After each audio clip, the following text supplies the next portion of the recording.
Usain Bolt is the fastest man in the world. He ran 100 meters in 9.58 seconds. This guy usually trains 6 times a week, 11 months in a year. So why am I telling you this? I'm telling you this because if you're entering into the poultry industry, you must know the poultry diseases. You must also know if you can make money out of this venture. And if you are able to make money out of this venture, you must be able to prevent some diseases on your farm and be able to control them if ever they attack you on your farm. Because if you're not able to control these diseases, it will be a dent in your pocket. So guys, make sure you stick around.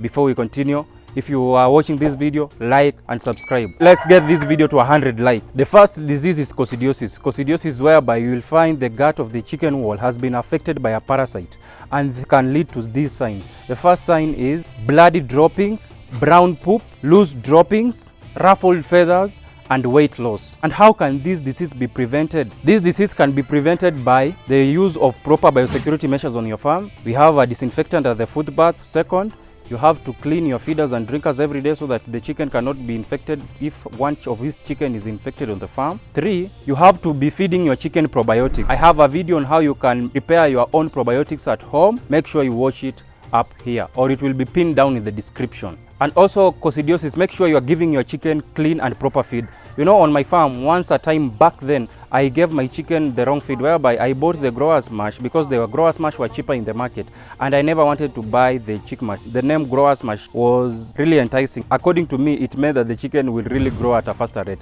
So I bought the growers mash, and since they were cheaper in the market, I wanted to cut cost. But on my realization, I found out when I gave my chicks, which were like 1 to 2 weeks old, the feed was too rough for the chicken, and it led to coccidiosis on my flock. And this led to huge losses on my farm, whereby I lost like 30% of my flock. So guys, if you are doing the poultry farming, make sure you are giving your chicken the proper feed. Now let's head to the treatment of coccidiosis. You can treat coccidiosis on your farm using the antibiotics. If you're using antibiotics, you can use Amprolium, or you can use Sulfacox, or ESB3.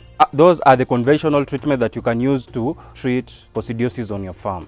For those that use the organic treatment, you can use the papaya leaves. I have a video of how you can prepare your own papaya leaves on your farm and feed to your chicken, and also it will be pinned down in the description. And also you can use the thyme or offering tree. The second disease is the Newcastle disease. The Newcastle disease is one of the deadliest diseases, and it is a virus disease that can attack your flock. What are the signs and the symptoms of this disease? 1, we can have greenish droppings. 2, we can have watery eyes.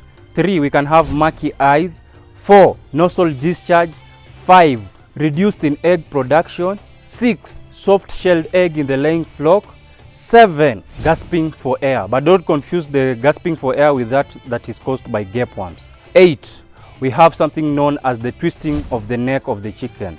This usually occurs in mature chicken. How will you be able to prevent the Newcastle disease from attacking your flock? First, you have to make sure that you are vaccinating your chicken properly on your farm. And second, you have to make sure that you are observing the biosecurity measures. I will post a video of how to have the best biosecurities on your farm, because I usually just say the word biosecurity, but maybe some of us may not understand the real meaning of biosecurity on our farm. I will post a video on the proper measures of biosecurity on our farm so that you can be able to be successful in this venture. And during the vaccination of the Newcastle disease, make sure if you're vaccinating your chicken, make sure you're vaccinating your chicken using different strains of vaccines. Don't vaccinate your chicken using only one strain of vaccine. If you're the first vaccine you have used is the F strain, make sure the second vaccine that you're using is the B strain, or the third vaccine you're using is the Lesotho strain. Don't use one strain of vaccine if you are vaccinating your chicken, because the Newcastle disease has various strains of its disease. It's just like, for example, for the coronavirus, whereby you heard that the coronavirus had different strains. So it's the same with the Newcastle virus. So make sure if you're vaccinating your chicken, you're vaccinating it with different strains. So what is the treatment for the Newcastle disease? I also posted a video on how you can control and manage Newcastle disease on your farm. The only treatment in Newcastle disease is the organic treatment. You can use the oregano plus rosemary plus lemon plus ginger plus garlic, whereby you mix all the 5, I think there are 5 plus lemon. You mix all the 5 components, then you can give it single-handedly to your chicken. Make sure you watch out that video if you have that problem on your farm. You can only give antibiotics to those chickens that have been affected by Newcastle so that you can be able to prevent other bacterial disease from attacking your flock, because since the Newcastle disease has attacked your flock, it has caused the immunity for the chicken to go down. The third common disease in the poultry flock is a disease known as fowl pox. This is a disease that usually attacks the lesions of the chicken, whereby you can find the disease has attacked the unfeathered parts of the chicken. We have two types of fowl pox. We have the dry fowl pox and the wet fowl pox. The dry fowl pox usually attacks the unfeathered areas that are on the drier parts of the chicken, and the wet fowl pox usually attracts under the eyes, whereby you can have some watery discharge, and also around the mouth of the chicken.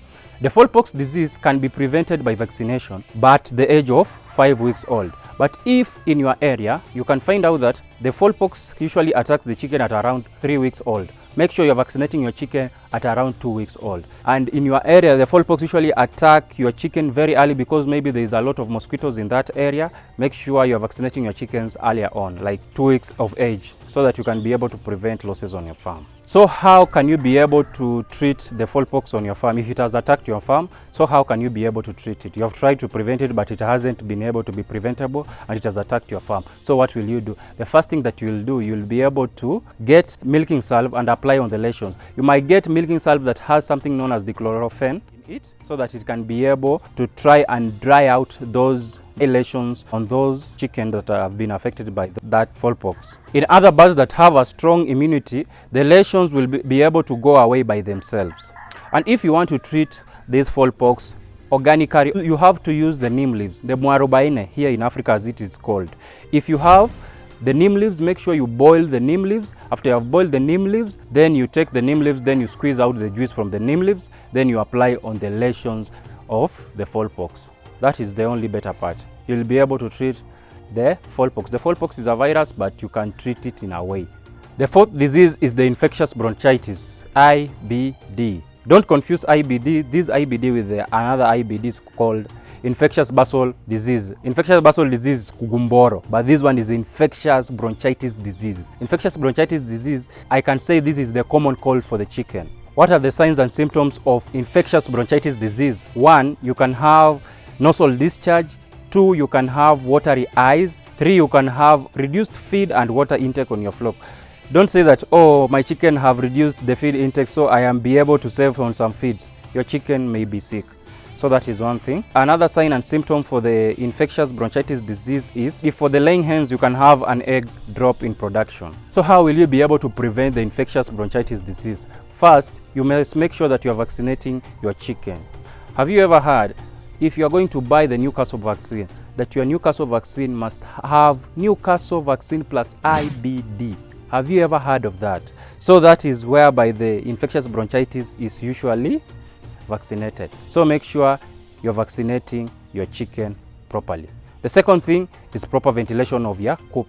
You must make sure that there is fresh air coming in and out of your coop. Don't make your coop very stuffy for the chicken. This can lead to such diseases on your farm. So what are the treatments for infectious bronchitis disease if it has attacked your flock? We have these conventional ways. 1, you can use the antibiotic known as doxin. 2, you can use Respimin. 3, you can use Interflox. 4, you can use Colosan. And if you want to treat the infectious bronchitis disease organically, you can use ginger plus garlic plus lemon in your water, so that you can be able to treat the infectious bronchitis disease on your farm. The fifth disease that can attack on your farm is called Infectious Coryza. Infectious Coryza really messed me up when I was starting poultry farming long time ago. The signs and symptoms of Infectious Coryza is whereby you can have this lump in the eye of the chicken, then it can turn to becoming like a bulge, like something like cheese in the eye of the chicken on this one side, or also it can attack the both eyes of the chicken.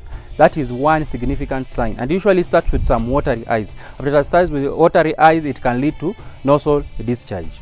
After it has led to nasal discharge, the advanced stage is whereby the lump will get into the eye of that chicken. After it has gotten into the eye of that chicken, it will remove a very bad foul smell from that lump that is in the eyes of that chicken, and that can lead to the loss of an eye of a chicken. So that is Infectious Coryza. And also, if it's for the laying hen, you can have a drop in egg production. So how can you be able to prevent the Infectious Coryza from attacking your flock? First, you must make sure that in your coop you are having proper ventilation.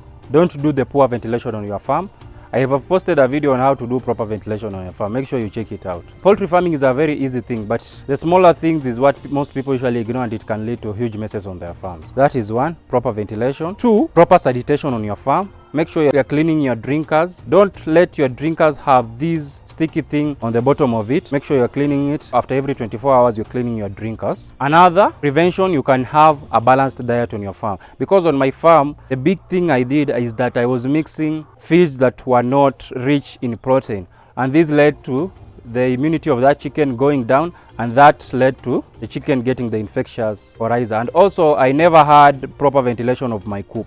So that was another reason, and it really messed me up back then. And another thing is you must make sure that in your coop you have proper spacing, whereby a chicken is given enough space. Don't just crumble your chicken together, because if one chicken gets infected by this disease, it can lead to other chicken getting infected too. So that is another sign. So what are the treatment for this disease in case it has attacked your flock? So you can use the antibiotics. 1, we have enrofloxacin. 2, we have oxytetracycline. And another antibiotic is Coliflox. Then we'll go to the organic treatments. The organic treatment for such diseases is, make sure you're mixing the moringa plus carica papaya, the purple leaves, together. You're crushing them together, then you're giving your chicken in the feed or in water. So those are the 2 treatment measures that you can use to treat infectious coryza in case it has attacked your flock.